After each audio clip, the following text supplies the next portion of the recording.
जय हिंद एवरीवन। आज मैं आपको केमिस्ट्री का रिवीजन कर पाऊँगा। आपका परसों जो है एग्ज़ाम है, तो आप सिर्फ हेडफोन लगा के आप सुनोगे। जो मैं बताऊँगा सिर्फ आप हेडफोन लगा के सुनोगे। आपको एग्ज़ाम में जो क्वेश्चन आएगा आपको ज़रूर 100% मैं बोल रहा हूँ, आपको उसमें आपको ज़रूर देखने को मिलेगा। मैं जो करवाऊँगा क्वेश्चन वो PYQ का पूरा एक एक लाइन करवाऊँगा, ठीक है। आप आराम से हेडफोन लगा लो और मेरी सिर्फ बातों को सुनना। उसमें आपको आराम से इस वीडियो के माध्यम से, एक ही वीडियो के माध्यम से आपका मैं सब चैप्टर कंप्लीट करवा दूँगा, ठीक है। चलिए स्टार्ट करते हैं बिना समय गवाए हुए। सबसे पहले हम मेटल नॉन मेटल के बारे में जानते हैं। मेटल के बारे में समझिएगा। मेटल जो है उसमें याद रखिएगा, मेटल को हम बोल सकते हैं क्या, मेटल एक गुड कंडक्टर होता है। याद रखिएगा, मेटल क्या होता है आपका, गुड कंडक्टर होता है। इसमें हाई मेल्टिंग पॉइंट और बॉइलिंग पॉइंट होता है। इसमें मेटल क्या है, गिव्स इलेक्ट्रॉन देता है। मेटल क्या है, रिड्यूसिंग एजेंट है। क्रोसिव नेचर का ये होता है। मेटल में आपको मेलिएबल मिलेंगे, डक्टाइल और सोनरस मिलते हैं। जो मोस्ट डक्टाइल कौन होता है, तो गोल्ड होता है, याद रखिएगा। और मेलिएबल में आप देखिए जो मेटल होते हैं वो शाइनी टच देते हैं। कैसा देते हैं टच, शाइनी टच देते हैं। आप सर बताए हैं जो मेटल है हाई मेल्टिंग पॉइंट और बॉइलिंग पॉइंट होता है। मेटल एक गुड कंडक्टर होता है। मेटल के पास रिड्यूसिंग एजेंट होगा। मेटल क्रोसिव नेचर का होता है। मेटल में मेलिएबल, सोनरस और डक्टाइल। आपको मोस्ट डक्टाइल कौन हो जाएगा, गोल्ड मोस्ट डक्टाइल होगा, ध्यान में रखिएगा। गोल्ड को AU से डिनोट करते हैं। मेटल में शाइनी सरफेस देता है। अब हम बात करते हैं नॉन मेटल। मेटल इलेक्ट्रॉन देता था, नॉन मेटल इलेक्ट्रॉन लेता है। नॉन मेटल क्या करता है, इलेक्ट्रॉन लेता है। नॉन मेटल में याद रखिएगा उसका मेल्टिंग पॉइंट और बॉइलिंग पॉइंट लो होता है। सर नॉन मेटल का मेल्टिंग पॉइंट और बॉइलिंग पॉइंट लो होता है। नॉन मेटल आपका क्या है, बैड कंडक्टर ऑफ इलेक्ट्रिसिटी है, आपको ध्यान में नहीं चाहिए। आप नॉन मेटल को इजीली तोड़ सकते हैं। नॉन रिफ्लेक्टिव है, ये भी ध्यान में रखिएगा। नॉन मेटल क्या है आपका, ऑक्सीडाइजिंग एजेंट है। आप बताएं सर जो मेटल है रिड्यूसिंग एजेंट है और नॉन मेटल जो है ऑक्सीडाइजिंग एजेंट है। में भी आ सकता है एग्जाम में। नॉन मेटल क्या है आपका, ऑक्सीडाइजिंग एजेंट है, बहुत बढ़िया। मेटल आपका रिड्यूसिंग एजेंट है। अब बात करते हैं मेटोलाइट्स का एग्जांपल जान लीजिए। बोरोन, सिलिकॉन, जर्मेनियम और आर्सेनिक जो होता है आपका मेटोलाइट का क्या है, एग्जांपल में आ जाएगा। मेटोलाइट ऑक्सीडाइजिंग एजेंट और रिड्यूसिंग एजेंट दोनों होंगे, ये भी ध्यान में आपको रखिएगा। मेटोलाइट क्या होता है समझिए, less dense then metal but denser then non metal, ये भी आपको ध्यान में आनी चाहिए। Good conductor of heat and electricity कौन होता है, AG और AU, आपको ध्यान में चाहिए। Sir good conductor of electricity AG और AU है।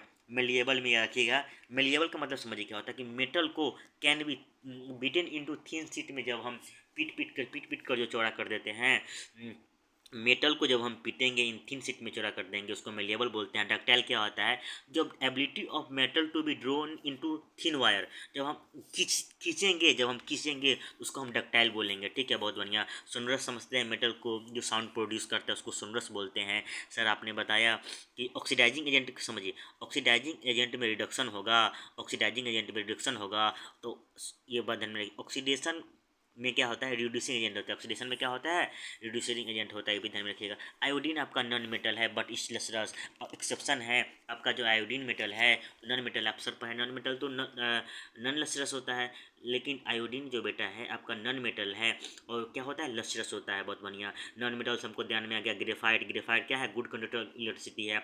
और डायमंड क्या है, डायमंड आपका हार्ड होता है, उसमें डायमंड में हाई मेल्टिंग पॉइंट और बॉइलिंग पॉइंट होता है। डायमंड आपका बैड कंडक्टर ऑफ इलेक्ट्रिसिटी है, आपकी ध्यान में आनी चाहिए। सर आप बताए हैं डायमंड जो स्मूथ होता है, डायमंड स्मूथ स्लिपरी टच जो देता है, स्मूथ होता है। डायमंड सॉरी, अरे यार सॉरी, डायमंड आपका हार्डेस्ट होता है, ग्रेफाइट आपका स्मूथ होता है, याद रखिएगा, ठीक। Graphite good conductor of electricity होता है, डायमंड आपका बैड कंडक्टर ऑफ इलेक्ट्रिसिटी होता है। डायमंड हार्ड होता है और ग्रेफाइट स्मूथ होता है, बस इतना ध्यान रखिए। मेटल समझिए, मेटल में लीड और मरकरी आपको मिल जाएंगे जो पुअर कंडक्टर फिट देते हैं। मेटल में याद रखिएगा, लीड और जो मरकरी है, लीड और मरकरी आपका क्या होता है, पुअर कंडक्टर ऑफ हीट होता है। सर लीड और मरकरी क्या है, लीड को PB से डिनोट करते हैं, मरकरी को HG से डिनोट करते हैं। लीड और मरकरी आपका poor conductor of heat and liquid है, बहुत, हाँ सर बहुत बढ़िया। गैलियम और caesium very low melting point होता है, गैलियम और सीजियम का लो मेल्टिंग पॉइंट होता है। अल्काली मेटल में समझिए, लिथियम हो गया, सोडियम हो गया, पोटेशियम हो गया, वो सब वेरी सॉफ्ट होते हैं। Lithium, sodium, potassium very soft होते हैं और आप इसको चाकू से काट सकते हैं, बहुत बढ़िया। कार्बन कलोट्रोप कौन हो जाएगा, डायमंड और ग्रेफाइट जो है कार्बन कलोट्रोप है। कार्बन एलोट्रोप कौन हो जाएगा, डायमंड और ग्रेफाइट आपको ध्यान में आनी चाहिए। ग्रेफिन भी होता है।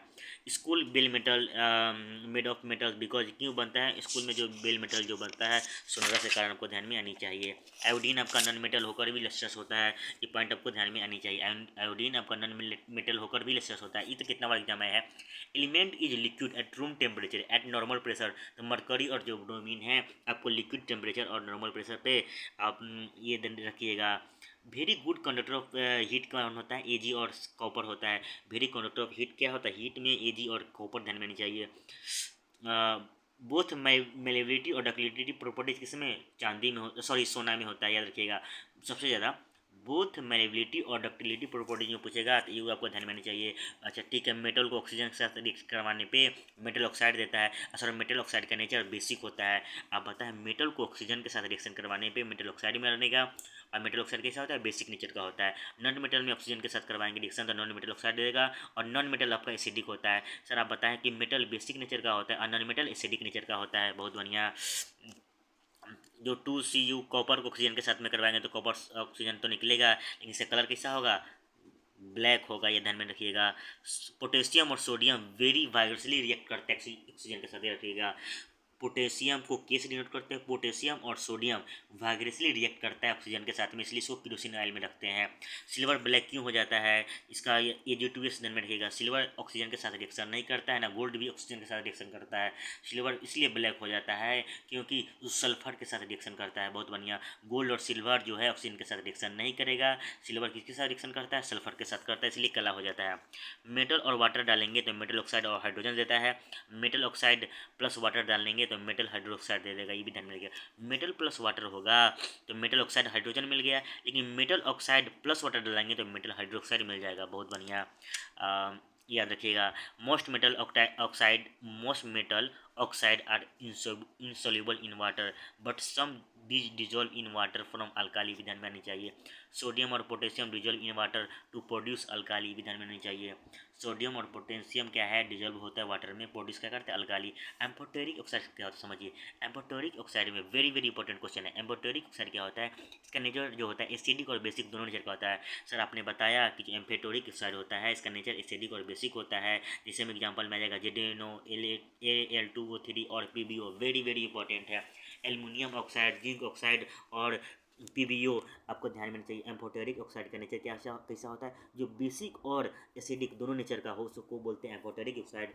जिंक, जेडेनो और Al2O3 और PbO आपको ध्यान में आनी चाहिए। न्यूट्रल ऑक्साइड में कौन कौन आ जाएगा, CO, H2O और N2O। न्यूट्रल ऑक्साइड का एग्जाम्पल में आ जाएगा CO, H2O और N2O। बहुत बढ़िया। एसिडिक ऑक्साइड का कौन सा एग्जाम्पल में आ जाएगा, CO2, SO2, NO2, NO, ये सब आपका एसिडिक ऑक्साइड में आ जाएगा। बेसिक ऑक्साइड में कौन आ जाएगा, Na2CO, K2, MgO, CO आपको बेसिक ऑक्साइड में आपको आ जाएगा। ये सब मैं आपको बहुत बेहतर तरीके से पढ़ाया हूँ। ये कार्बन क्या हो गया आपका, नॉन मेटल हो गया, ऑक्सीजन मेटल हो गया। नॉन मेटल क्या आपको देता है बताइए, एसिडिक नेचर कौन देता है जरा बताना। अभी हम बताएं, एसिडिक नेचर आपको नॉन मेटल देता है, और मेटल कैसा देता है आपका, बेसिक नेचर का होता है। तो इससे आप आराम से आप इजीली निकाल सकते हैं, याद रखिएगा। एसिडिक में CO2, SO2, NO2 और NO आपको ध्यान में आनी चाहिए। बेसिक में NO2, CO सब आपको ध्यान में आनी चाहिए। सब हम आपको पढ़ाए हैं, अब क्लास में आप इजीली में आप जाकर देख सकते हैं। अभी ये डिवीजन करवा रहे हैं इसलिए समय नहीं है। अब समझिए एनोडाइजिंग प्रोसेस क्या होता है। जो थिक लेयर ऑफ एल्युमिनियम का जो लगा होता है उसको एनोडाइजिंग प्रोसेस बोलते हैं। एल्युमिनियम एनोड पे होता है, ऑक्सीजन भी एनोड पे होता है, आया हुआ कन्फ्यूजन नहीं होगा। एनोडाइजिंग प्रोसेस इसको बोलते हैं जब थिक लेयर एल्युमिनियम का होगा, एल्युमिनियम भी एनोड पे होगा और ऑक्सीजन भी एनोड पे होगा, ध्यान में रखिएगा। Electrolytic with dilute sulphuric acid, ये भी ध्यान में रखिएगा। Electrolytic with dilute sulphuric acid, ये पॉइंट ध्यान में रखिएगा। एनोडाइजिंग का यूज़ किस में करते हैं, एयरक्राफ्ट इंडस्ट्री में यूज़ करते हैं। एक्वारेजिया क्या होता है, ये हाईली क्रोसिव होता है और फिल्म लिक्विड होता है। हाईली क्रोसिव होता है और फिल्म लिक्विड देता है। ये पॉइंट याद रखिएगा। Concentrated HCl and concentrated nitric acid का रेशियो क्या होगा, HCl का वैल्यू 3 आ जाएगा, नाइट्रिक एसिड का वैल्यू 1 हो जाएगा। आप बहुत बढ़िया बताएं सर, आपने बताया कि HCl का वैल्यू 3 आ जाएगा, नाइट्रिक एसिड का वैल्यू 1 हो जाएगा। जब मेटल को डाइल्यूट एसिड के साथ रिएक्शन करवाएंगे तो हमको साल्ट और हाइड्रोजन देगा। बहुत बढ़िया। मेटल को डाइल्यूट एसिड के साथ करवाएंगे तो क्या देगा? साल्ट और हाइड्रोजन देता है। HNO3 क्या है? नाइट्रिक एसिड है। अच्छा, HNO3 है स्ट्रॉन्ग ऑक्सीडाइजिंग एजेंट है। HNO3 क्या है आपका? स्ट्रॉन्ग ऑक्सीडाइजिंग एजेंट है। Hydrogen gas is not involve when a metal reacts और nitric acid. Nitric acid HNO3 को बोलते हैं हम। जब हाइड्रोजन गैस इसमें से इन्वॉल्व, सुनो हम क्या बोले कि मेटल को एसिड के साथ में करवाएंगे तो हमको साल्ट मिलता है, लेकिन एक ऐसा एक्सेप्शन है कि हाइड्रोजन के साथ इन्वॉल्व करवाने पे ये hydrogen gas is not involve win a metal react of nitric acid. जब नाइट्रिक एसिड को आप डालते हैं तो हाइड्रोजन गैस इन्वॉल्व नहीं होता है। और क्यों नहीं होता है? क्योंकि HNO3 क्या है आपका? स्ट्रॉन्ग ऑक्सीडाइजिंग एजेंट है। बहुत बढ़िया।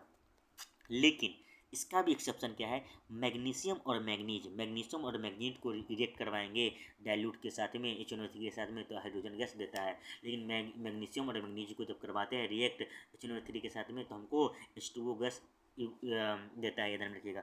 ये कितना बार एग्जाम में आया हुआ है? पहले Mg आएगा, फिर Al आएगा, फिर Zn आएगा, फिर Fe आएगा।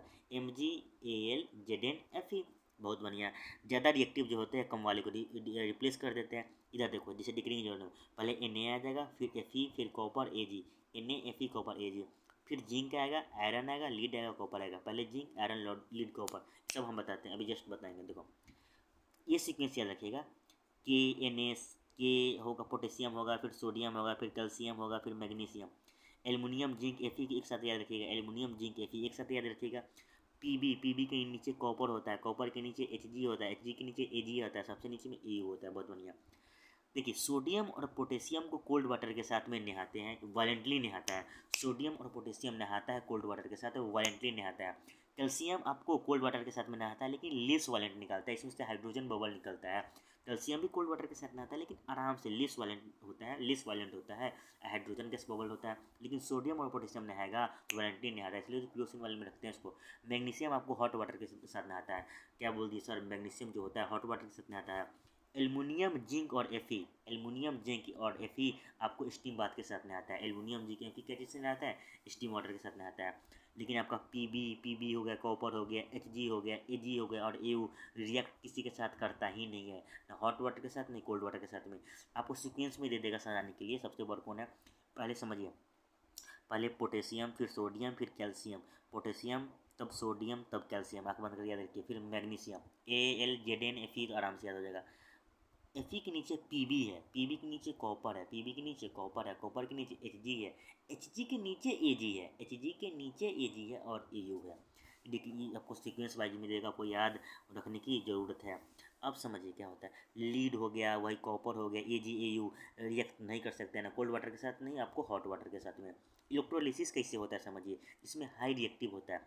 Sodium, potassium, potassium, sodium, calcium, magnesium, aluminium. Potassium, sodium, calcium, magnesium और एल्युमिनियम, ये जो चारों है उसके साथ हम इलेक्ट्रोलिसिस करवाते हैं। क्या करवाते हैं? इलेक्ट्रोलिसिस करवाते हैं। लेकिन रिडक्शन यूजिंग कार्बन, ये NDA में आया था। इसमें देखिए रिडक्शन किसके साथ करवाएंगे? Zn, Fe, Pb और Pb के नीचे कॉपर। Zn, Fe, Pb और कॉपर के साथ हम रिडक्शन करवाते हैं यूजिंग कार्बन के द्वारा। बहुत बढ़िया। आपने बताया कि potassium, sodium, potassium, sodium, calcium, magnesium, aluminium को इलेक्ट्रोलिसिस करवाते हैं, लेकिन Zn, Fe, Pb और कॉपर के साथ रिडक्शन करवाते हैं। Ag और Au found in native state में, ये भी ध्यान में आपको आनी चाहिए। समझो जब हम कार्बन में कैंसिलेशन होगा, कार्बन में क्या होगा? कैंसिलेशन होगा। और सल्फाइड में क्या होगा? रोस्टिंग होगा। आप जो बताए हैं सर कि कार्बन में कैंसिलेशन होगा, सल्फाइड में क्या होगा? रोस्टिंग होगा। बहुत बढ़िया। एक चीज़ आप बता रहे हैं सर, समझो आयनिक बॉन्ड समझ लो क्या होता है। आयनिक बॉन्ड में क्या होता है कि मेटल और नॉन मेटल मिलेगा, जब मेटल और नॉन मेटल मिलेगा उसको आयनिक बॉन्ड बोलेंगे।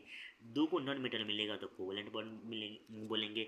जब दो नॉन मेटल मिलेगा उसको कोवलेंट बॉन्ड बोलेंगे। और जब दो को मेटल मिलेगा उसको मेटालिक बॉन्ड बोलेंगे। एल्युमिनियम को बॉक्साइट ओर होता है, एल्युमिनियम को ओर क्या होता है? बॉक्साइट होता है। आयरन का क्या होता है?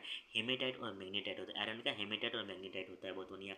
कॉपर का क्या होता है? चेक्लोपराइट और कैलोसाइट होता है। कॉपर का चेक्लोपराइट और कैलोसाइट होगा। लीड का गैलेना, लीड का गैलेना होता है। और जिंक का स्फेलेराइट होता है। जिंक का क्या होता है? स्फेलेराइट होता है। सिनेबार का और क्या है? मरकरी। सिनेबार का और क्या है? मरकरी। थर्माइट रिएक्शन क्या है समझिए। थर्माइट रिएक्शन में या थर्माइट रिएक्शन एक्सोथर्मिक रिएक्शन होता है। एक्सोथर्मिक रिएक्शन क्या करता है? हीट को रिलीज करता है। एंडोथर्मिक क्या करता है? उसको हीट को एब्जॉर्ब करता है। हीट को ऑब्जर्व करेगा उसको एंडोथर्मिक बोलेंगे। हीट को जो रिलीज करेगा उसको एक्सोथर्मिक बोलेंगे। बहुत बढ़िया। थर्माइट रिएक्शन डिस्प्लेसमेंट रिएक्शन के एग्जाम्पल में आता है। हाँ आता है सर, आपने बताया कि जो थर्माइट रिएक्शन है डिस्प्लेसमेंट रिएक्शन के एग्जाम्पल में आता है। इसी पे में आया था क्वेश्चन इस टॉपिक पर। थर्माइट रिएक्शन को हम एक्सोथर्मिक रिएक्शन बोलते हैं। Amount of heat evolve so large metal and produce is molten gas पे याद रखिएगा।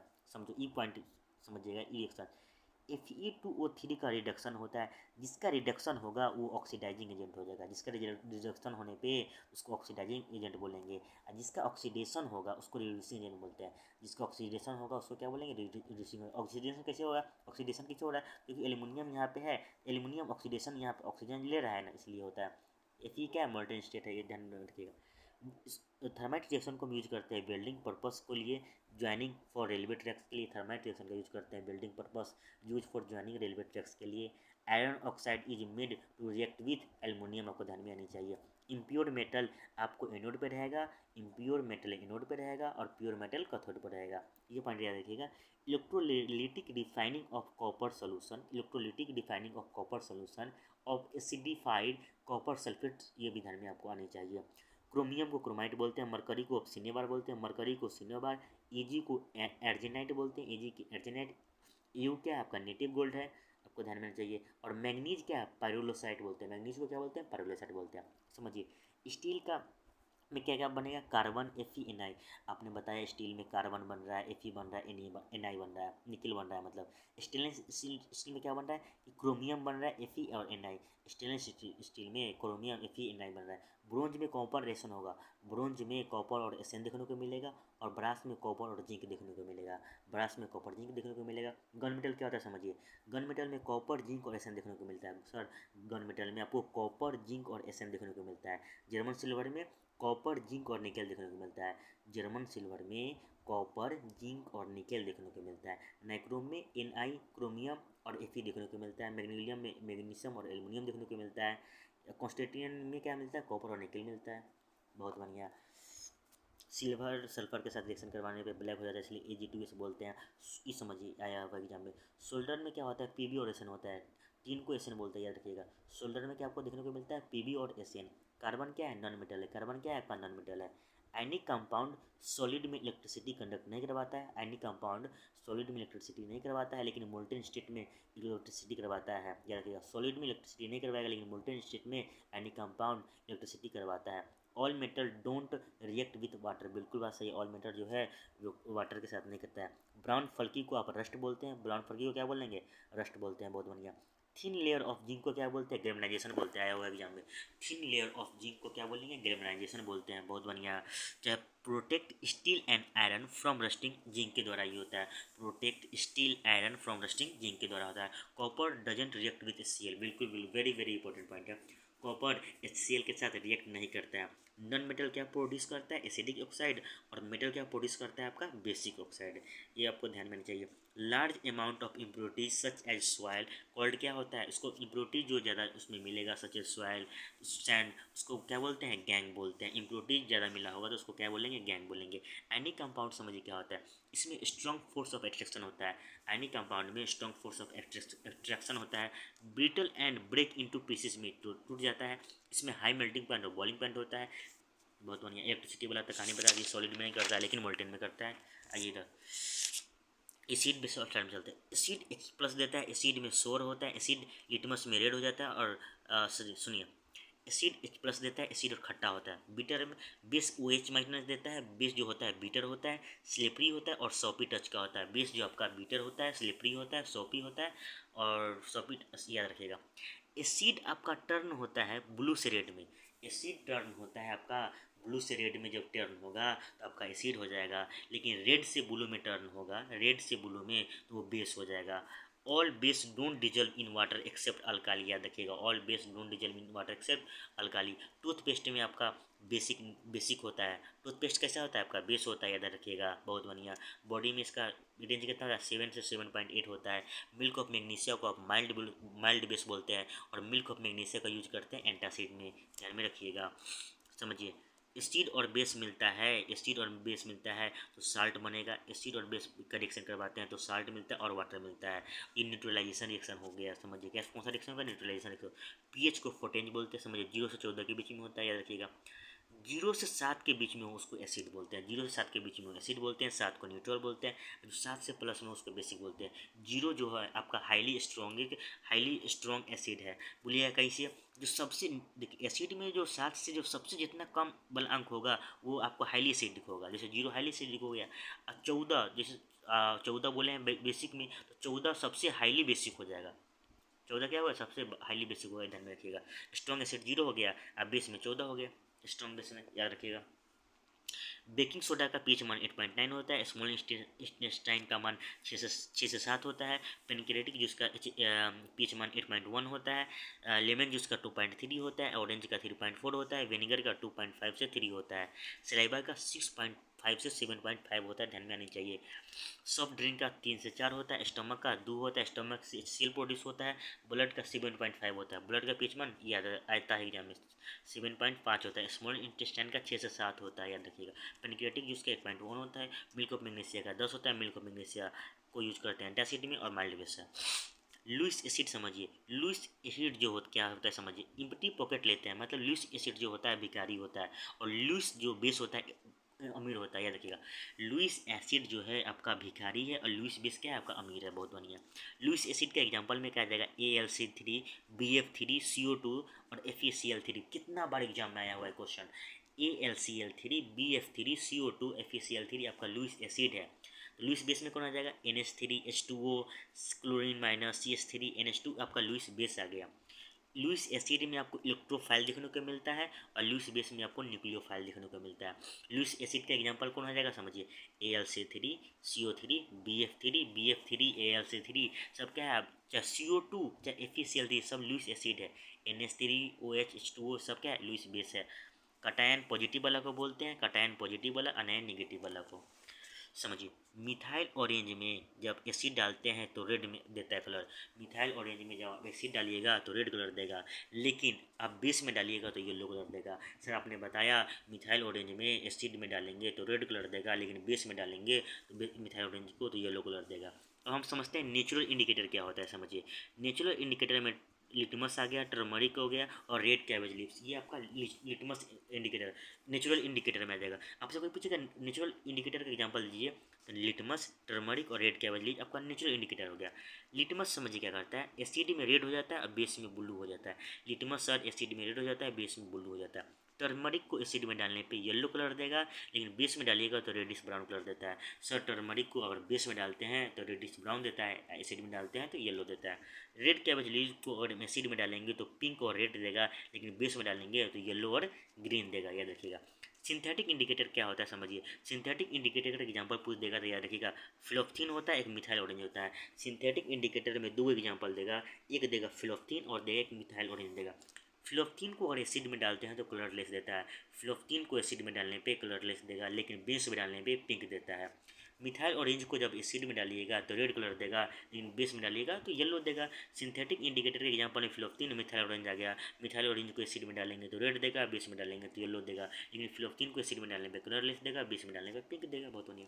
ऑल्फैक्टरी इंडिकेटर के एग्जांपल में अनियन, क्लोव ऑयल, वेनिला, ये सब क्या हो गया आपको ऑल्फैक्टरी इंडिकेटर के एग्जांपल में आ गया। No change in smell, loss in smell आपको ध्यान में चाहिए।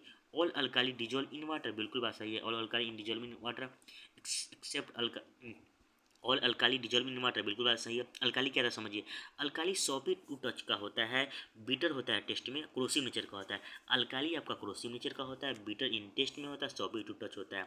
वेनस आपको क्या ध्यान में आएगा, atmospheric pressure, H2SO4 sulphuric acid आपको ध्यान में आएगा। वेनस हमको सर ध्यान में आएगा सल्फ्यूरिक एसिड, येलोइश कलर और एल्बिडो मैक्सिमम व्हाइट कलर में होता है, जो कि रिफ्लेक्ट करता है, ये भी ध्यान में आपको आनी चाहिए। All acid generate H+ ion इन वाटर, बिल्कुल बात सही है। स्ट्रॉन्ग एसिड क्या होता है समझिए। स्ट्रॉन्ग एसिड वेरी क्रोसिव होता है और हाई कंडक्टिविटी देता है। सर जो स्ट्रॉन्ग एसिड होता है ना वेरी क्रोसिव होता है और हाई कंडक्टिविटी देता है, लेकिन जो वीक एसिड होता है लेस क्रोसिव और वीक कंडक्टिविटी देगा। बहुत बढ़िया। स्ट्रॉन्ग एसिड में का एग्जाम्पल कौन आ जाएगा, HCl, HNO3, H2SO4, hydrobromic acid. HCl को आप हाइड्रोक्लोरिक एसिड बोलते हैं, HNO3 को नाइट्रिक एसिड बोलते हैं, H2SO4 को सल्फ्यूरिक एसिड बोलते हैं। सब स्ट्रॉन्ग एसिड हो गया। वीक एसिड के एग्जांपल में क्या आ जाएगा, CH3COOH को आप एसिटिक एसिड बोलते हैं। एक कार्बोनिक एसिड, हाइड्रोफ्लोरिक एसिड या फॉस्फोरिक एसिड, सब क्या है आपका वीक एसिड के एग्जांपल में। एसिड रेन क्या है, लेस देन 5.6 को आप एसिड रेन बोलते हैं। लेस देन 5.6 को क्या बोलते हैं आप, एसिड रेन बोलते हैं। SO2 और NO2 मिलता है। एसिड रेन में आपको सल्फर डाइऑक्साइड और नाइट्रोजन डाइऑक्साइड आपको देखने को मिलता है। स्ट्रॉन्ग बेस में क्या कौन आ जाएगा समझिए, NOH, KOH, COH का हल ट्वाइस और BOH का हल ट्वाइस, ये सब आपका क्या हो गया, स्ट्रॉन्ग बेस हो गया। वीक बेस समझ लीजिए, MgOH2 का हल ट्वाइस, ये सब का वीक बेस हो गया। बहुत बढ़िया। स्ट्रॉन्ग एसिड और स्ट्रॉन्ग बेस को मिलाएंगे तो न्यूट्रलाइजेशन रिएक्शन हो जाता है, ध्यान में रखिएगा। समझिए, एसिड को हम पानी में डालते हैं, याद रखिएगा। पानी में एसिड नहीं डालेंगे, एसिड जो है एसिड को हम पानी में डालते हैं। टूथ डिके का लोअर देन 5.5 होता है। टूथ डिके कितना होता है, लोअर देन 5.5। टूथ इनामिल जो बना होता है कैल्शियम हाइड्रोक्सपटाइट का बना होता है। टूथ इनामिल जो बना होता है कैसा बना होता है, कैल्शियम हाइड्रोक्सपटाइट का बना होता है, भी ध्यान में आनी चाहिए। पहले क्या हो जाएगा, लेमन जूस, फिर कॉफ़ी, फिर ब्लड, फिर मिल्क ऑफ मैग्नीशिया, ध्यान में। HCl क्या प्रोड्यूस करता है, ह्यूमन स्टमक में पड़कर देता है। आंवला में स्कॉर्बिक एसिड होता है, उससे विटामिन सी ध्यान में चाहिए। टोमेटो में ओजालिक होता है। एप्पल में मॉलिक एसिड होता है, ये इंपॉर्टेंट है। कर्ड और मिल्क में आपका लैक्टिक एसिड होता है। लेमन में आपको सिट्रिक एसिड होता है। ऑरेंज में आपका सिट्रिक एसिड। लेमन और ऑरेंज में आपको सिट्रिक एसिड देखने को मिलता है। टमाराइंड में टार्टिक एसिड देखने को मिलता है। और एंट स्टिंग चाहे नेटल में फॉर्मिक और मेथोनिक एसिड देखने को मिलता है। वेरी वेरी इंपॉर्टेंट है, कितना बार आया हुआ है। एंट स्टिंग या नेटल में आपको फॉर्मिक एसिड देखने को मिलेगा। फॉर्मिक एसिड को आप मेथोनिक एसिड भी बोलते हैं। विनीगर में आपको एसिटिक एसिड देखने को मिलता है। सर विनीगर में आपको एसिटिक एसिड देखने को मिलता है और एंट के स्टिंग में मेथोनिक एसिड या फॉर्मिक एसिड देखने को मिलता है। देख लीजिए, इंपॉर्टेंट है ये प्लान, ठीक है।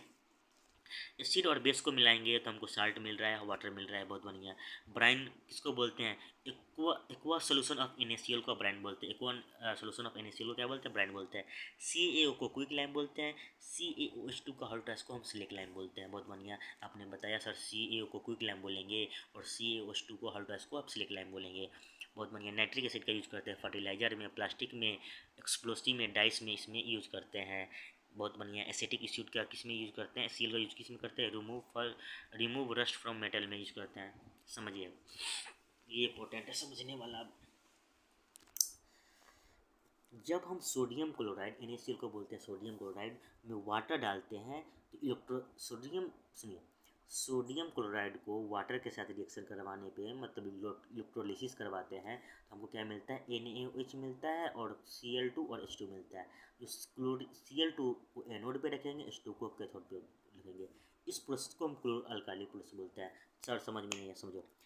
NaCl में जब हम वाटर मिलाते हैं, जब उसका इलेक्ट्रोलिसिस करते हैं, तो हमको NaOH मिलता है, Cl2H2 मिलता है। H2 को हम कैथोड पे रखते हैं, क्लोरीन को एनोड पे रखते हैं। इस प्रोसेस को हम क्लोरल प्रोसेस बोलते हैं, ठीक बढ़िया। जब हम इसमें से मानिए कि हम COH2 का हाइड्रोक्स को हम स्लिक लाइम बोलते हैं, क्या बोलेंगे, इसको स्लिक लाइम बोलेंगे। जब हम स्लिक लाइम को क्लोरीन के साथ में रिएक्शन करवाएंगे, जब हम स्लिक लाइम को, याद रखिएगा, क्लोरीन के साथ रिएक्शन करवाएंगे तो हमको ब्लीचिंग पाउडर मिलेगा। कैसे, स्लिक लाइम को हम क्लोरीन के साथ में ऑक्सीजन करवाएं तो क्या, क्लोरीन के साथ में रिएक्शन करवाने में क्या मिलेगा, CaOCl2 को हम ब्लीचिंग पाउडर बोलते हैं। क्या बोलते हैं, CaOCl2 का बोलते हैं ब्लीचिंग पाउडर। इसको हम बोलते हैं कैल्शियम ऑक्सीक्लोराइड। क्या बोल देंगे, ब्लीचिंग पाउडर का क्या बोलते हैं केमिकल नेम, कैल्शियम ऑक्सीक्लोराइड। बहुत बढ़िया। इसमें याद रखिएगा, ब्लीचिंग पाउडर का यूज करते हैं ड्रिंकिंग वाटर में, ऑक्सीडाइजिंग एजेंट में। वेरी वेरी इंपॉर्टेंट, हम ब्लीचिंग पाउडर का यूज करते हैं ऑक्सीडाइजिंग एजेंट में, ड्रिंकिंग वाटर में, पेपर फैक्ट्री में, कॉटन एंड रिवर ब्लीचिंग में और टेक्सटाइल इंडस्ट्री में, याद रखिएगा। इसमें हम यूज करते हैं ब्लीचिंग पाउडर का। ब्लीचिंग पाउडर से आपको ऑक्सीडाइजिंग एजेंट ध्यान में आनी चाहिए, COCl2 का फार्मूला ध्यान में आनी चाहिए, ठीक है। इसको हम स्लिक लाइम को बोलते हैं और CO को क्विक लाइम बोलते हैं, याद रखिएगा, समझिए। अब समझते हैं बेकिंग सोडा। बेकिंग सोडा को बोलते हैं NaHCO3। बेकिंग सोडा को बोलते हैं NaHCO3, इसको हम सोडियम हाइड्रोजन कार्बोनेट भी बोलते हैं। बहुत बढ़िया। आपको सुनिए, जब हम सोडियम क्लोराइड को अमोनिया के साथ में करवाएंगे रिएक्शन में, तो हाइड्रोजन कार्बन डाइऑक्साइड के साथ करवाएंगे तो NH CO3 और NH4Cl मिलता है। CO2 का क्या काम होता है, जब केक फूलता है चाहे रसगुल्ला फूलता है उसमें CO2 का काम होता है। CO2 से आपको फायर एक्सटिंग्विशर आपको ध्यान में चाहिए। देखिए बेकिंग सोडा का जो यूज होता है आपको फायर एक्सटिंग्विशर में भी यूज होता है, याद रखिएगा। बेकिंग सोडा को हम सोडियम कार्बोनेट भी बोलते हैं, ध्यान में नहीं चाहिए, या सोडियम बाइकार्बोनेट भी बोलते हैं। बहुत बढ़िया, अब समझते हैं, समझिए। When electricity pass through an aqueous solution of sodium chloride को ब्राइन बोल दिया, सोडियम क्लोराइड को क्या बोल दिया, सोडियम क्लोराइड को ब्राइन बोल दिया। प्रोडक्ट आर फॉर्म, तो क्या क्या मिलता है हमको, सोडियम हाइड्रोक्साइड मिलता है, हाइड्रोजन और क्लोरीन मिलता है। जब इलेक्ट्रिसिटी पास करवाएंगे एक्वस सोल्यूशन के साथ सोडियम क्लोराइड में, तो हमको क्या क्या प्रोडक्ट मिलेगा, सोडियम हाइड्रोक्साइड, हाइड्रोजन और क्लोरीन मिलता है। और यहाँ पे देखो ना क्या मिल रहा है, मिल रहा है ना, हाइड्रोजन और क्लोरीन, यही प्रोसेस है ना, यहाँ पे स्टेटमेंट में दे दिया है, समझो। वाशिंग सोडा का फॉर्मूला आता है Na2CO3 10H2O, जिसको आप बोलते हैं सोडियम कार्बोनेट। वाशिंग सोडा को हम सोडियम कार्बोनेट भी बोलते हैं। विन वाशिंग सोडा को रिएक्ट करवाते हैं with HCl CO2 gas evolve होता है, बहुत बढ़िया। वाशिंग सोडा का यूज करते हैं remove permanent hardness of water में। वाशिंग सोडा का यूज करते हैं remove permanent hardness of water में। हार्डनेस ऑफ वाटर में क्या होता है, आपको कैल्शियम और मैग्नीशियम होता है, उसी को रिमूव करने के लिए आप यूज करते हैं। बॉइलिंग पॉइंट से भी हम रिमूव कर सकते हैं। Remove permanent hardness of water को में आप वाशिंग सोडा का यूज करते हैं क्लीनिंग एजेंट में, चाहे manufacturing of glass, soap, paper, detergent and borax में भी यूज करते हैं। किसका, वाशिंग सोडा का। सर वाशिंग सोडा का use manufacturing of glass, soap, paper, detergent और ब्रॉक्स में भी यूज करते हैं हम। अब समझते हैं ब्रोक्स का फॉर्मूला, समझिए। Na2BO4O7 10H2O। आपने सर बताया Na2B4O7 10H2O को आप क्या बोलते हैं, ब्रोक्स बोलते हैं। Washing soda is use in the manufacture of sodium compound such as borax, या पॉइंट देखिएगा। कलरलेस होता है, क्रिस्टलाइन सॉलिड का होता है, सब ब्रोक्स का यहाँ पर। सुनिए ब्रोक्स क्या चीज़ से बना होता है, ब्रोन, ऑक्सीजन, सोडियम और हाइड्रोजन से बनता है। एग्जाम में आया हुआ है, इंडिया में क्वेश्चन आया हुआ है। ब्रून क्या चीज़ से बनता है बताइए, ब्रोक्स। सॉरी यार, कहाँ दिमाग, इधर देखो, एक मिनट शांत, अब समझो। बोरोक्स का फॉर्मूला होता है Na2B4O7 10H2O, बहुत बढ़िया, याद रखिएगा। इसका क्या चीज़ से बना होता है, बोरोन, ऑक्सीजन, सोडियम और हाइड्रोजन मिलकर बनता है। बोरोक्स बनाने के लिए आपको बोरोन, हाइड्रोजन, ऑक्सीजन, आपको सोडियम मिलना चाहिए बोरोक्स बनाने के लिए। फॉर्मूला देखो ना, Na2BO4 7H2O है, बहुत बढ़िया। जिप्सम का फॉर्मूला क्या होता है, CaSO4 2H2O। जिप्सम का फॉर्मूला होता है CaSO4 2H2O। Plaster of Paris का फॉर्मूला होता है CaSO4 हाफ H2O। यूँ नहीं होगा, CaSO4 हाफ H2O होगा, याद रखिएगा। कॉपर सल्फेट का फॉर्मूला होता है CaSO4 5H2O। कॉपर सल्फेट का फॉर्मूला होता है CaSO4 5H2O। इसमें मॉलिक्यूल पूछिएगा तो कितना आ जाएगा, 5 आ जाएगा। फेरस सल्फेट का क्या फॉर्मूला होता है, 7, याद रखिएगा। इसका मॉलिक्यूल निकाल दिया फेरस सल्फेट का। और पूछेगा 1 मॉलिक्यूल ऑफ POP तो कितना वैल्यू हो जाएगा, 1/2 हो जाएगा। जिप्सम का पूछेगा तो कितना आ जाएगा, 2 आ जाएगा। वाशिंग सोडा का पूछेगा मॉलिक्यूल निकालने के लिए तो कितना आ जाएगा, 10 आ जाएगा, बहुत बढ़िया। Concentrated acid that contain only small quantity of water, आपको ध्यान में चाहिए, समझिए। डाइल्यूट में क्या होता है, acid that contain more H2O, समझो। डाइल्यूट एसिड में क्या होता है, समझिए। डाइल्यूट में आपको acid that contain more H2O आपको देखने को मिलता है। और कंसनट्रेटेड एसिड में क्या मिलता है, that contain only small quality में, स्मॉल क्वांटिटी में आपको जो दिखेगा उसको कंसनट्रेटेड एसिड बोल देंगे, और जो ज़्यादा क्वालिटी में देखने को मिलेगा उसको डाइल्यूटेड एसिड बोलते हैं। फायर एक्सटिंग्विशर का यूज करते हैं सोडियम हाइड्रोजन कार्बोनेट और सल्फ्यूरिक एसिड में। आप सर क्या बता दिए, हम यही बताएं कि फायर एक्सटिंग्विशर में क्या क्या यूज होता है, सोडियम हाइड्रोजन कार्बोनेट। क्यों सोडियम हाइड्रोजन कार्बोनेट को NH CO3 भी पढ़ा है ना, देखो ना, NH CO3 पढ़ा है ना, बेकिंग सोडा पढ़ा है ना, बेकिंग सोडा भी दे देगा। फायर एक्सटिंग्विशर का यूज करते हैं सोडियम हाइड्रोजन कार्बोनेट और सल्फ्यूरिक एसिड, आपको ध्यान में नहीं चाहिए। POP मतलब प्लास्टर ऑफ पेरिस को क्या बोलते हैं, प्लास्टर ऑफ पेरिस को हम बोलते हैं क्या, कैल्शियम सल्फेट हेमीहाइड्रेट बोलते हैं। प्लास्टर ऑफ पेरिस को क्या बोलते हैं, कैल्शियम सल्फेट हेमीहाइड्रेट बोलते हैं। वाशिंग सोडा का फॉर्मूला क्या होता है, Na2CO3 10H2 होता है। इसको लेबोरेटरी रिएजेंट में, removing permanent hardness of water में, पेट्रोल रिफाइनिंग में, रिमूविंग स्टेन में यूज करते हैं। बेकिंग सोडा का फॉर्मूला होता है NaHCO3। बेकिंग सोडा का क्या फॉर्मूला होता है, NaHCO3। इसका यूज करते हैं, बेकिंग सोडा का यूज करते हैं एंटासिड में, बेकिंग पाउडर में और सोडा एसिड फायर एक्सटिंग्विशर में। बेकिंग सोडा का यूज एंटासिड में तो करते ही हैं, बेकिंग पाउडर में, सोडा एसिड फायर एक्सटिंग्विशर में भी करते हैं। सोडियम हाइड्रोक्साइड, इसको आप फार्मूला क्या है, NaOH है। ये क्या है, स्ट्रॉन्ग बेस है। जो सोडियम हाइड्रोक्साइड है आपका स्ट्रॉन्ग बेस है, जिसको आप सोडियम हाइड्रोक्साइड को आप कॉस्टिक सोडा भी बोलते हैं, याद रखिएगा। लाइम स्टोन, चौक, मार्बल, ये कंपोज क्या चीज़ है, CaSO3 से। लाइम स्टोन, चौक, मार्बल क्या है, आपका कैल्शियम कार्बोनेट है, आपको ध्यान में आनी चाहिए, समझिए। समझिए, ऑक्सीडेशन में ऑक्सीजन का गेन होता है, ऑक्सीडेशन में ऑक्सीजन का गेन होता है और हाइड्रोजन का लॉस होता है।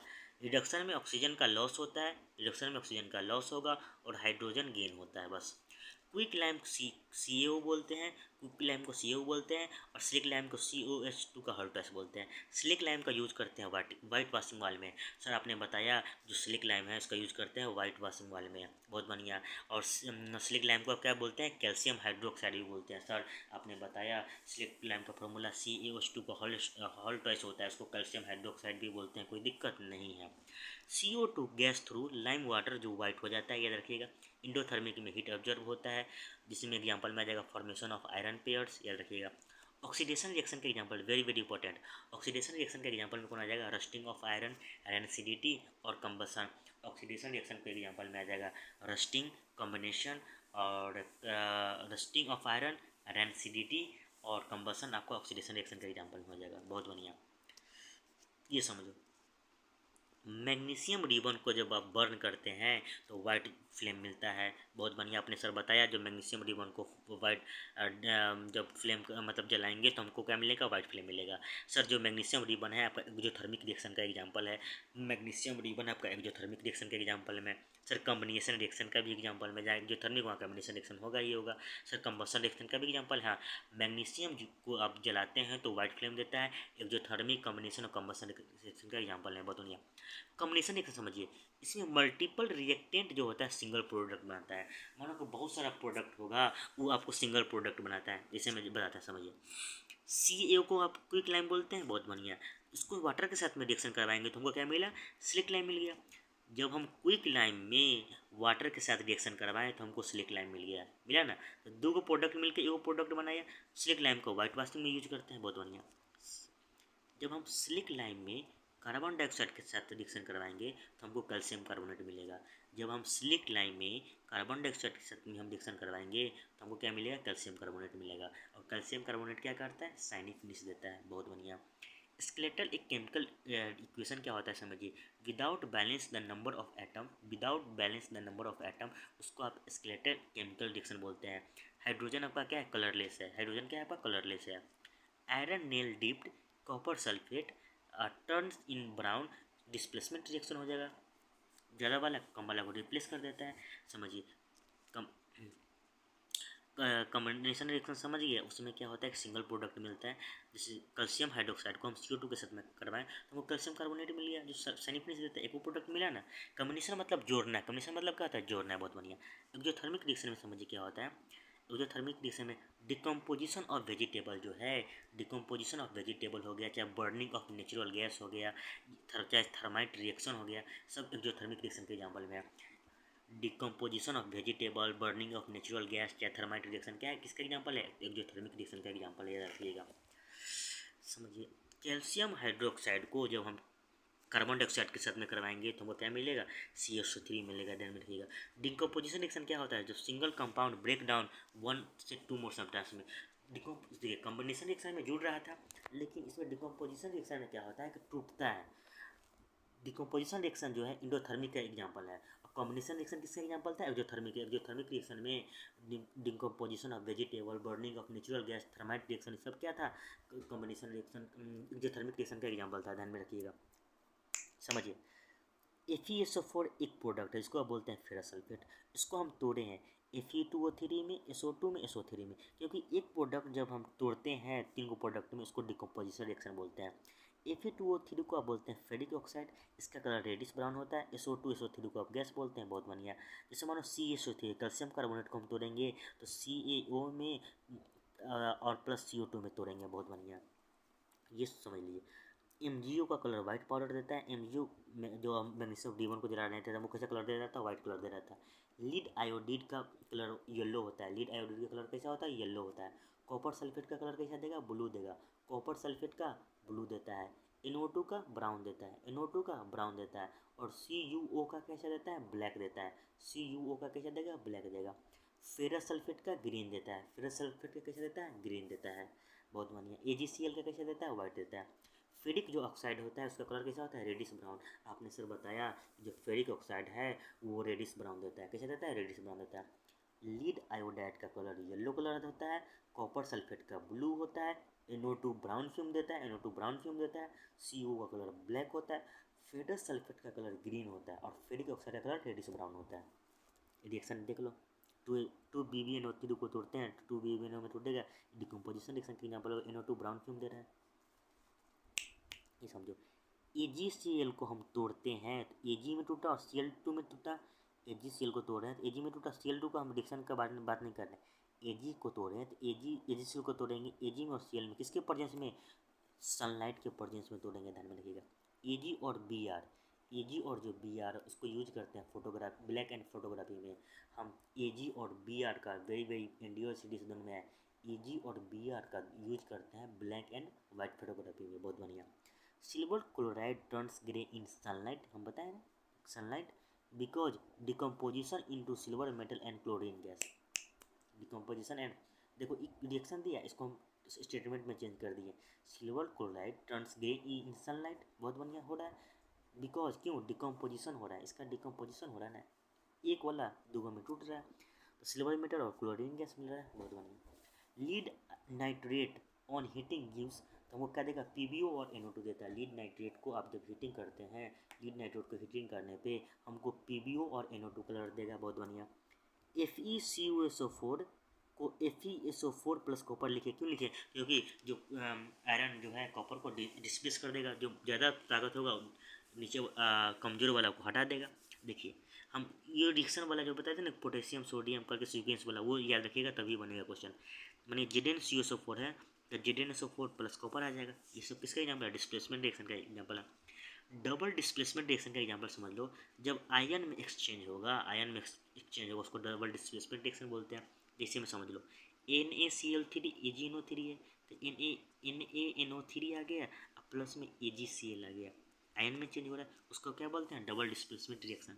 एग्जाम्पल देख लीजिए, एज इट इज दे देगा एग्जाम्पल।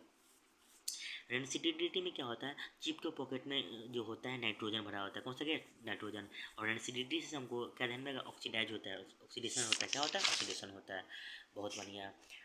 इस हम लोग एसिटिक एसिड का फॉर्मूला होता है CH3CH होता है, बहुत बढ़िया।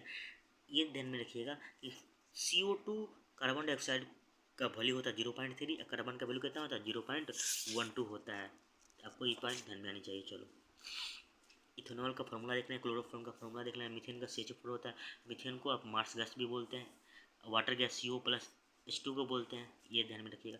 कैटेनेशन में समझिए, कार्बन कार्बन से जब रिएक्ट कर पाएगा उसको कैटेनेशन बोलेंगे, कार्बन कार्बन के साथ रिएक्ट करवाने पे कैटेनेशन बोल दिए। लॉन्ग चेन ब्रांच रिंग होता है कैटेनेशन में, याद रखिएगा। कार्बन के पास 4 इलेक्ट्रॉन होता है, कार्बन के पास कितने इलेक्ट्रॉन होता है, 4 इलेक्ट्रॉन होता है। डायमंड एलोट्रोप होता है, डायमंड में 3D स्ट्रक्चर होता है, ध्यान में चाहिए। डायमंड आपका बेड कंडक्टर ऑफ इलेक्ट्रिसिटी होता है। डायमंड में very high and temperature pressure होता है। ग्रेफाइट का हेक्सागोनल होता है, डायमंड का जो स्ट्रक्चर होता है 3D होता है, डायमंड का स्ट्रक्चर कैसा होता है 3D, ग्रेफाइट का हेक्सागोनल होता है। ग्रेफाइट आपको सॉफ्ट स्लिपरी स्मूदी मिलेगा, गुड कंडक्टर ऑफ इलेक्ट्रिसिटी मिलता है, बताए थे। चलो जो ग्रेफाइट में फिजिकल में डिफरेंट होता है, केमिकल में सेम होता है। ग्रेफाइट जो होता है फिजिकल में डिफरेंट होता है, केमिकल में सेम होता है, याद रखिए। ग्रेफाइट जो होगा फिजिकल में डिफरेंट होता है, ग्रेफाइट फिजिकल में डिफरेंट, केमिकल में सेम होता है। 3 अदर कार्बन से अटैच होता है ग्रेफाइट में, आपको ध्यान में आनी चाहिए। और कार्बन 4 कार्बन से अटैच होता है।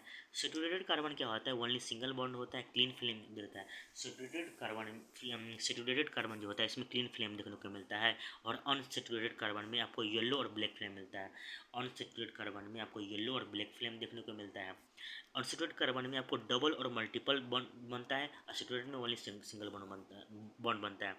CnH2n+2 को आप अल्केन बोलते हैं, ये सेचुरेटेड कार्बन का है जिसको आप अल्केन बोलते हैं, सिंगल बॉन्ड है, समझिए। CnH2n+2 जो है अल्केन इसको बोलते हैं, ये सेचुरेटेड कार्बन का एग्जांपल में आ गया।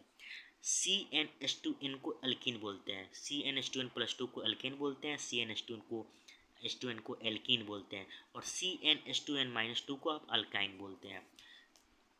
समझे। तो जो अनसेचुरेटेड आपका कैसा कलर देगा, येलो और ब्लैक फ्लेम देता है, सेचुरेटेड आपका क्लीन फ्लेम देता है। तो जो सेचुरेटेड जो सुनो, सेचुरेटेड कार्बन में ओनली सिंगल बॉन्ड होता है, अनसेचुरेटेड में डबल और ट्रिपल बॉन्ड। तो CnH2n जो डबल बॉन्ड दे देगा, ट्रिपल बॉन्ड कौन देगा, CnH2n-2 देगा।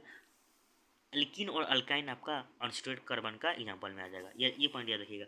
सिंगल बॉन्ड मतलब ए, डबल बॉन्ड मतलब इन, और ट्रिपल बॉन्ड मतलब आइन।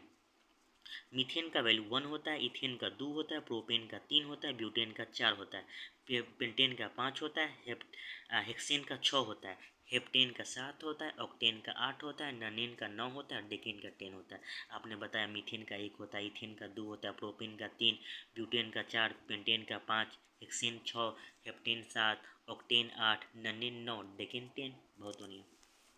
इधर को अल्काइन में ट्रिपल बॉन्ड होता है, बहुत बढ़िया। All these carbon compound which contain carbon और हाइड्रोजन जो रखता है उसको हाइड्रोकार्बन बोलते हैं, कोई दिक्कत नहीं। Incomplete combustion of saturated hydrocarbon giving क्या देता है, सूटी फ्लेम देता है, बहुत बढ़िया। ये पॉइंट रखिएगा, ये पॉइंट याद रखिएगा।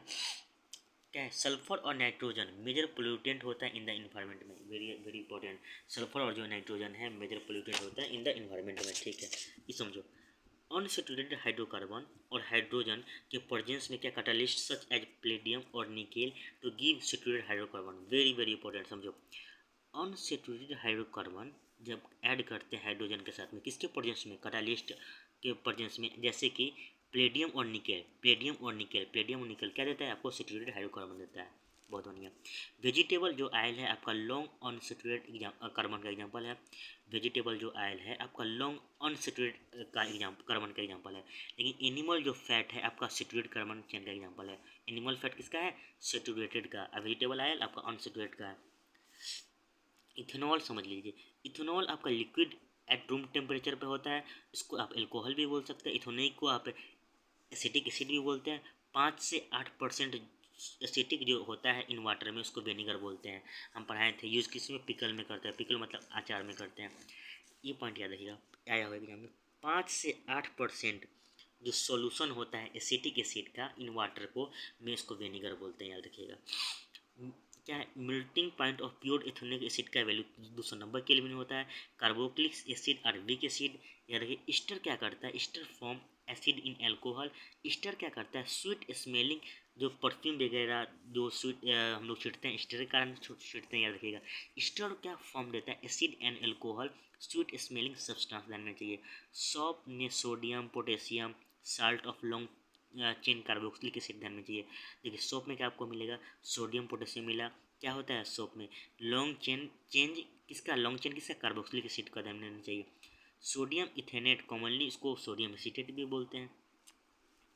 ईस्टर को रिएक्ट करवाएंगे in the presence of acid या base to give black alcohol and carboxylic acid, उस रिएक्शन को स्पोनिफिकेशन कहते हैं, याद रखिएगा। जब ईस्टर को रिएक्शन करवाएंगे एसिड के साथ और बेस के साथ में तो हमको क्या बैक देगा, एल्कोहल और कार्बोक्सिलिक एसिड देता है, उसको हम स्पोनिफिकेशन रिएक्शन कहते हैं।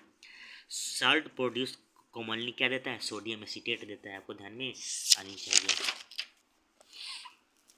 समझो। सो मिसेल फ्रॉम स्ट्रक्चर उसको क्या बोलते हैं, मिसेल बोलते हैं, बहुत बढ़िया। आइसोटोप में सेम एटॉमिक नंबर होता है, याद रखिएगा। आइसोटोप में सेम एटॉमिक नंबर होता है, आइसोबार में सेम मास नंबर होता है। आइसोटोप में सेम एटॉमिक नंबर होगा, आइसोबार में सेम मास नंबर होगा, ध्यान में आपको आनी चाहिए। कैल्शियम और मैग्नीशियम को हार्ड वाटर के साथ में जो करते हैं रिएक्शन, उसमें कौन कौन क्या चीज़ यूज होता है ये देख लीजिए। चलिए इधर है, अब थोड़ा सा जान लेते हैं। 114 एलिमेंट मिलेगा, कितना 114 एलिमेंट मिलता है, ध्यान में आपको आनी चाहिए, 114 एलिमेंट है। मेंडलीव का पीरियोडिक टेबल में इस पे बेस्ड है आपका फंडामेंटल प्रॉपर्टी पे, एटॉमिक मास पे, बहुत बढ़िया, ये पॉइंट ध्यान रखिएगा। मोस्टली से आपको एटॉमिक नंबर ध्यान में चाहिए, मोस्टली से आपको क्या ध्यान में आएगा, एटॉमिक नंबर ध्यान में आएगा।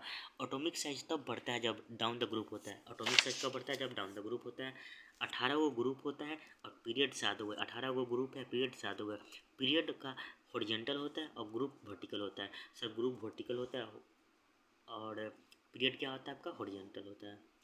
मेटोलाइट में क्या एग्जाम्पल मिलेगा, boron, silicon, germanium, arsenic, antimony, tellurium और पोलोनियम आपको देखने को मिलता है। मॉडर्न पीरियोडिक टेबल में बेस किस पे है, एटॉमिक नंबर पे है। एटॉमिक नंबर से हमको मोस्टली ध्यान में आनी चाहिए। एटॉमिक रेडियस तब इंक्रीज करता है जब डाउन द ग्रुप होता है, तो एटॉमिक रेडियस आपका ग्रुप करता है, क्या करता है, इंक्रीज करता है। एटॉमिक रेडियस डिक्रीज तब कब करता है, जब लेफ्ट से आप राइट जाइएगा, लेफ्ट से राइट जाने पे एटॉमिक रेडियस आपका डिक्रीज करेगा। मिल्क में क्या मिलेगा, वाटर और फैट और प्रोटीन मिलता है। मिल्क में क्या मिलता है, वाटर और फैट और प्रोटीन मिलता है, आपको ध्यान में आनी चाहिए। ये देख लो, पांच तरफ देख लो, एयर, अर्थ, फायर, स्काई और वाटर। पांच तरफ क्या चीज़ से बना है आपका, एयर, अर्थ, फायर, स्काई और वाटर से पांच तरफ बना हुआ है। टेम्परेचर बढ़ने पे पार्टिकल भी बढ़ता है, उसका मतलब मूवमेंट फास्ट होता है। टेम्परेचर बढ़ने पे काइनेटिक एनर्जी भी बढ़ता है, ध्यान में आपको आनी चाहिए। चलो ये फार्मूला सब देख लेना, एक बार NYC ये के बाद हो सकता है। टेम्परेचर का यूनिट केल्विन में होता है, याद रखिएगा। लेंथ का मीटर में, वॉल्यूम का क्यूबिक मीटर में, डेंसिटी का ये है, प्रेशर का पास्कल में बताएं। Eight which temperature and Celsius and temperature equal होता है -4 डिग्री सेल्सियस और -40। चलो, लेटेंट हीट ऑफ फ्यूजन क्या बोलते हैं, जब चेंज होता है 1 kg सॉलिड से लिक्विड में, याद रखिएगा, सॉलिड से लिक्विड में चेंज होने पे उसको क्या बोलते हैं, फ्यूजन। और लिक्विड से जो गैस में जाता है उसको क्या बोलते हैं, वेपोराइजेशन। लिक्विड से गैस में जाने पर उसको क्या बोलते हैं, वेपोराइजेशन। बहुत बढ़िया, ये समझ लो। जब आप सॉलिड से लिक्विड में जाइएगा तो फ्यूजन कहलाइएगा, और लिक्विड से सॉलिड में जाइएगा तो सॉलिडिफिकेशन कहलाइएगा। जब लिक्विड से गैस में जाइएगा तो वेपोराइजेशन कहलाइएगा। जब गैस से लिक्विड में जाइएगा तो कंडेंसेशन कहलाइएगा। सॉलिड से गैस में जाने पर सब्लिमेशन होता है, सॉलिड से गैस में जाएगा तो सब्लिमेशन, लेकिन गैस से सॉलिड में जाते हैं तो डिपोजिशन होता है। मिल्क में क्या क्या होता है, वाटर, फैट, प्रोटीन होता है, बहुत बढ़िया। प्योर सब्सटेंस में वो एलिमेंट और कंपाउंड तो मिलता है, मेड अप वन काइंड इंटाइटी, ये सब नहीं आएगा।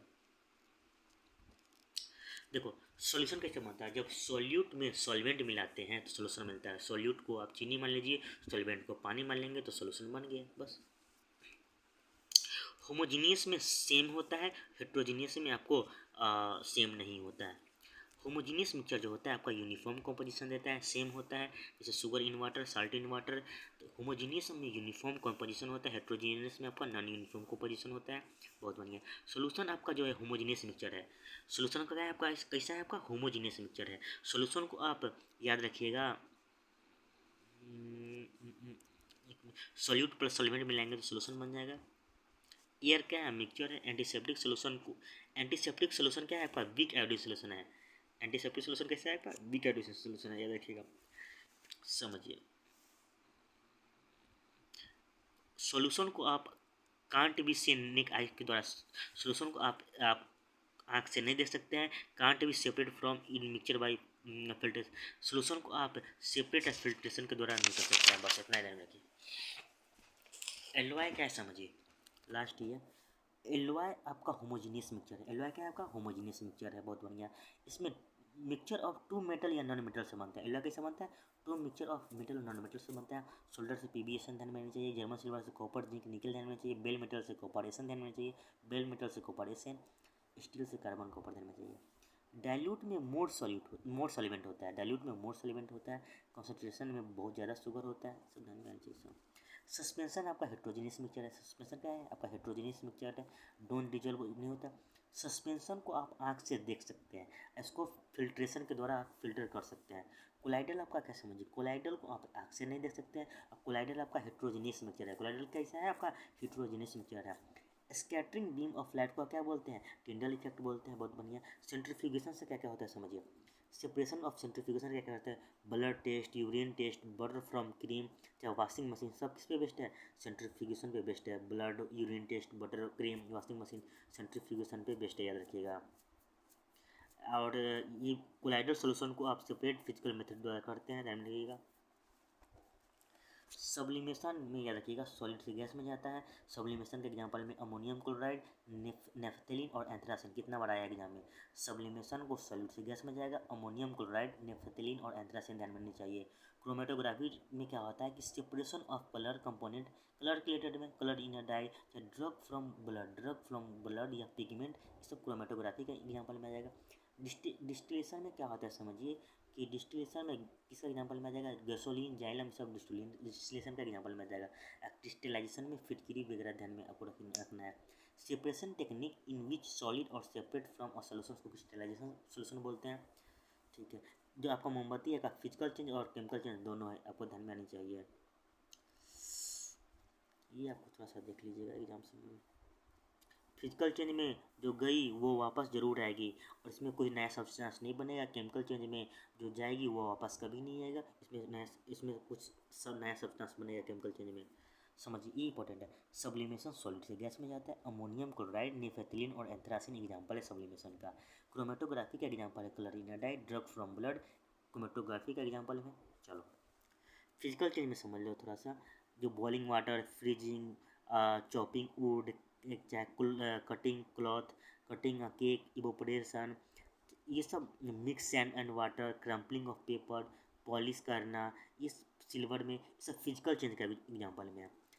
समझो केमिकल चेंज में समझ लो। दूध का खट्टा होना, sour of milk, burning of wood, ripening fruit, fermentation, photosynthesis भी आपका केमिकल चेंज है।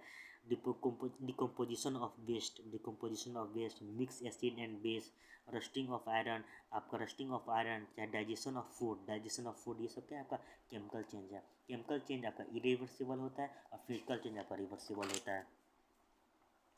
एटम क्या है आपका इंडिविजुअल पार्टिकल है, जो आप बताए थे। इसका वैल्यू याद रखिएगा। मैग्नीशियम का 25, सोडियम का 23। एटॉमिक वेट निकालने के लिए दे देगा तो कहीं।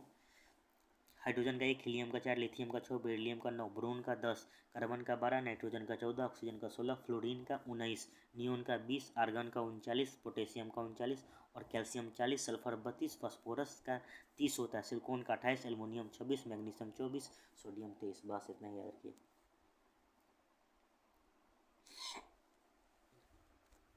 नेगेटिव चार्ज वाला को अनायन बोलते हैं, पॉजिटिव चार्ज वाला को कटायन बोलते हैं।